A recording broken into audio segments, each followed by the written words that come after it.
Hello, everyone, and welcome back to my opinion. India have won their first T20 World Cup group stage match versus the USA by 32 runs. They were 46 of 4 at one stage, and I think it's a fantastic victory, a mark of a champion team. Aditya is back on this channel. How did you find this match? Yeah, hi everyone. It was a nice game to watch. A bit of a surprise at the start, but in the end, India came victorious, and it was a good game to watch. I think USA gave a good fight.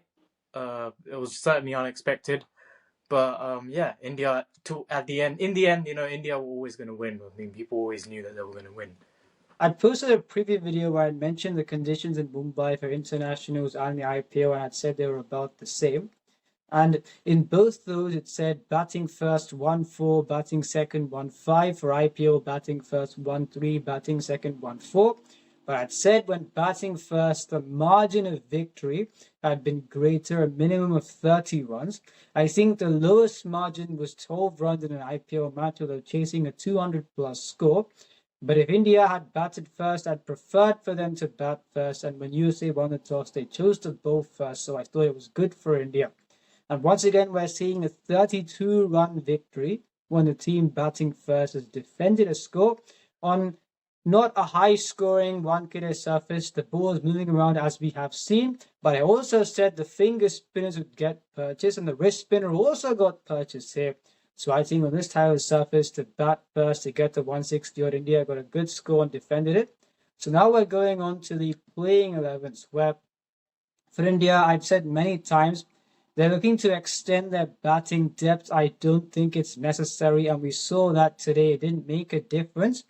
And Jasid Bumrah, in my view, was rested because if he had a viral fever, he wouldn't have been at the venue. Mohammad Siraj took his place. So, Bachman, I didn't have many problems with India's 11, but I still think Kuldeep Yadav should play ahead of Shivam Dube. I don't think the batting depth is needed. What are your thoughts on India's playing there? See, I completely agree with you. I think apart from the fact that Kuldeep Yadav was benched and instead of Shivam Dube, he should have played. I don't see any issues with this 11. But India have the sort of batting that they have enough players already that can just take the game away from the opponent. You've got so many people in that lineup, so you don't need Shivam Dube as an extra batsman just for batting depth. So yeah, and I also agree with the fact that Bumrah was probably rested. I mean, it was clearly evident from because if he was unwell, he wouldn't have been there. So yeah, and but it paid off well today. I think Siraj bowled well, but Dube obviously didn't make an impact today. There was an issue, something with the batting order that I wanted to ask you about. India's batting order, Hardik Dube coming instead of Hardik Pandya. That's what I wanted to ask you Yeah, about. I didn't What do you understand. think of that? Shivam Dube batting at 5, I didn't understand it, especially in Mumbai with the ball moving around. I've said before that he should not walk out to bat in the power play. He should be at 4 or 5, depending on the situation, usually. However, in this case, him walking out of 5 when it's 46 or 3, I did not think was a correct decision. He was dismissed, yes, not in a way that you'd expect him to be in terms of with bowling full lengths up front, but I wasn't surprised that he did not score many runs because I would not send him out to bat the power play, especially in that situation. Hardik Pandya should have batted at number 5. We then sent out Rinku Singh. And on that topic, we were talking about this where I think we as fans, we get faith when Hardik Pandya walks out to bat before he faces the ball because in the manner in which he acts. And we were talking about that where after a point in time, it would be sort of a facade where he still has to play as per the match situation. I feel for that kind of a play, you should not use him as a luxury where you have to recover from 72 for 5, where at the end he had to play that shot because there were only 6 overs there. You could say he could have taken a few deliveries, but they would have wanted to get to at least 160 and they got to that. So rather than sending him out in that situation where he doesn't have much of an option, I feel they should have sent him out number 5 where he could build his innings, have more time. What are your thoughts on it? Yeah, I completely agree with you. I mean, he's a sort of player that he could have just his natural game in these types of situations. We've seen it many times in the past where he just rotates strikes, builds innings, gets the odd boundary here and there, then starts attacking towards the end. Where if he's still there, then India would have got maybe even to like 170 or more than that if he was there, right?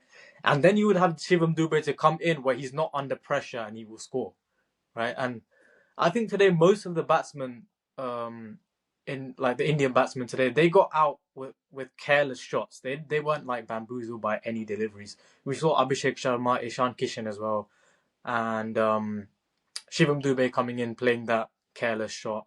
Tilak Verma, everyone got out playing shots that they did not need to play, and they could have stayed there and managed it. So, what did you think? And you said, I think you said very correctly, careless shots they didn't need to play. Because I'd said in my previous video, 45 for 1 after 6 served in Mumbai, you've done a good job as a batting side. So I don't know why at the end, Tilak Verma, when you're only 2 wickets down for 46, he plays that shot. With the game sense he has, I didn't expect him to play that shot, but he did. And Abhishek Sharma, I thought it was a good field setting for him. They played on his ego that he deserves to have with how well he's been playing. I think he will learn from this. And there was one other thing that I'd said where the only two venues where I think there'd be seen movement up front at this T20 World Cup would be Mumbai and Ahmedabad. This was going to be an audition for Ishan Kishan to see against the better teams. With no disrespect, USA played very well today, but against the better teams, how would Ishan Kishan fare at these two venues? And according to me, he struggled today. Yes, he scored a few boundaries, but he struggled today. So in that case, I feel they may look to play him as an opener versus the Netherlands in Ahmedabad. And if he doesn't go well there, I said Tilak Verma to open only in Mumbai and Ahmedabad. It won't happen. But I think it's the correct decision where we saw from the start Ishan Kishan versus the moving ball. He is not comfortable. So that is on India's batting. And in spite of that, I'll say this, they hit the balls to the fielders and they played shots that they didn't need to play at that point in time. The batting order, they got it wrong. In spite of that, they recover. Then we'll talk about USA very shortly. But in spite of that, India recovered to win the match. It's a mark of a champion team. Had they lost this match, it had been a huge pile on.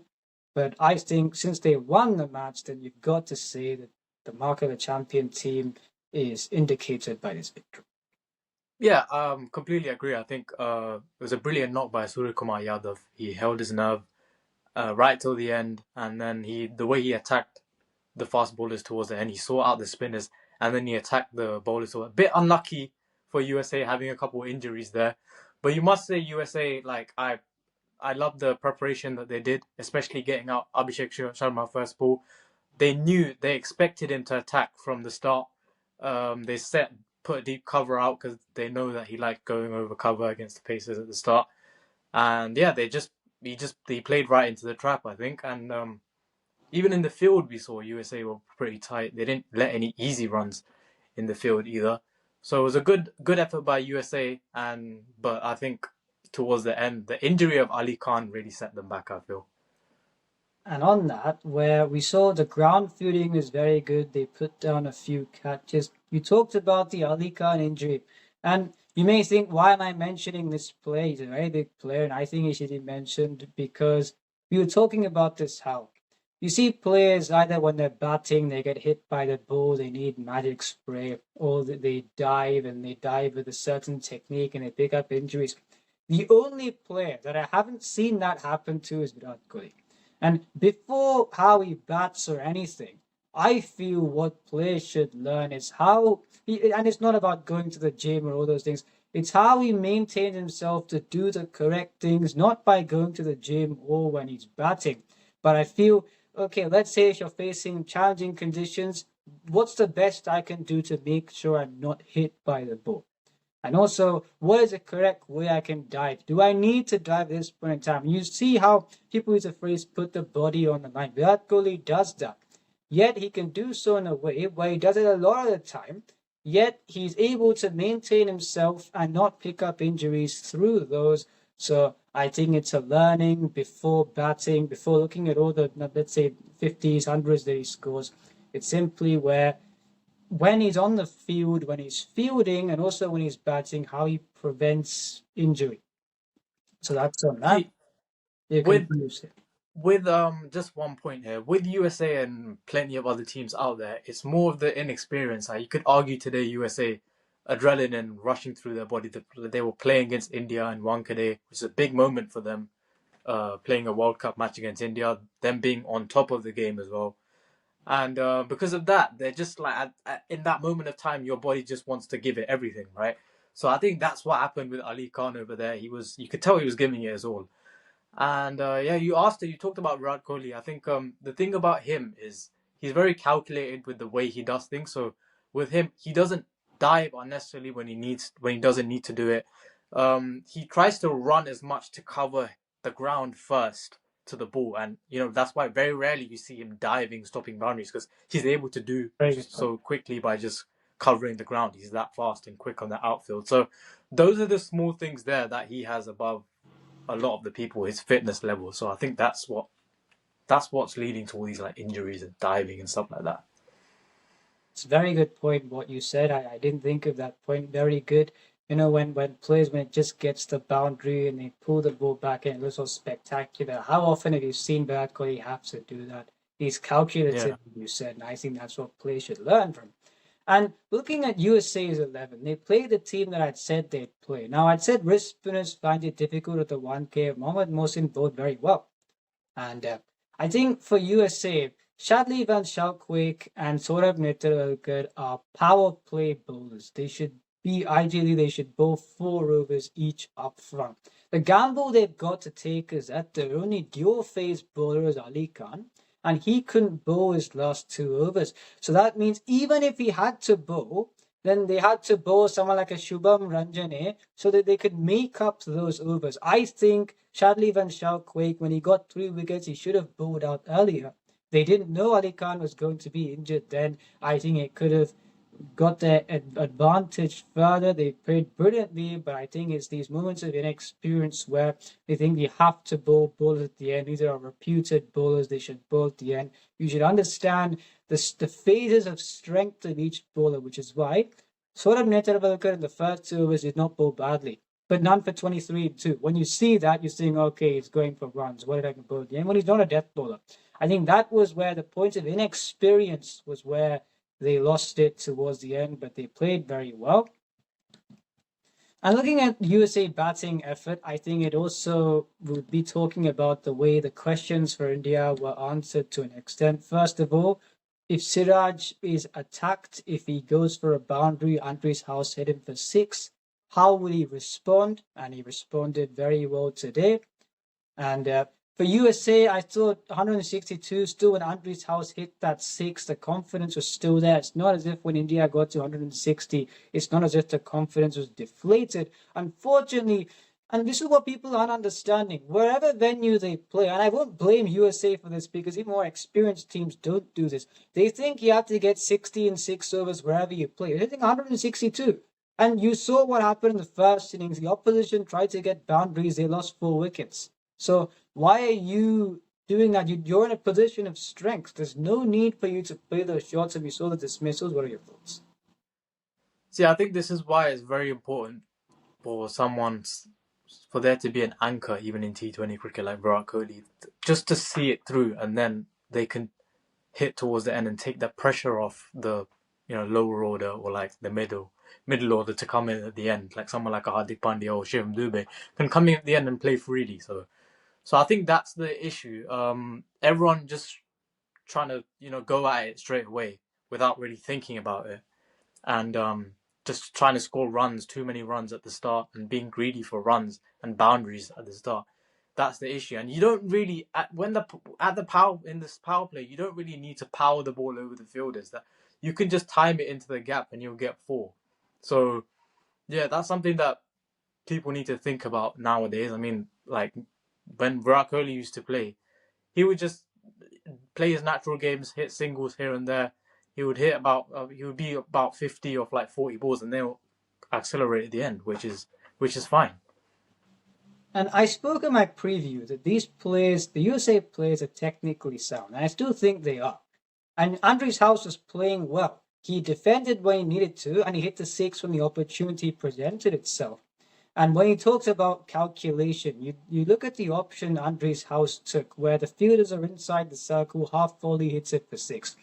I think one of the dismissals was taken at short mid wicket, where he opened the face of the bat. It wasn't Andres House, it was someone else, one of the top three. And I was thinking, what's the best that can happen? You're relying on chance. Okay, hopefully it goes between or over the fielder, but you're not looking to hit the ball hard. So those are the miscalculations. I think they were 13 for 3 at one point, and See, that's when. Continue. and what I believe, a total like 160, especially if you're chasing, if you don't lose a wicket in the power play, or if you just lose one wicket in the power play, maybe, then like more often than not, 45 for no loss or 40 for no loss in the power play, you're gonna win the game, right? So that's the thing. Like, if I think the thing is, it's the inexperience of the USA side, and plus, India have bowlers like Varun Chakravarti and Akshar Patel also bowled really well today, which even the best of players, even teams like even the better teams out there can't pick someone like a Varun Chakravarti. So you won't really expect the inexperienced players in the USA to be able to pick him, because since they don't really play cricket regularly as well.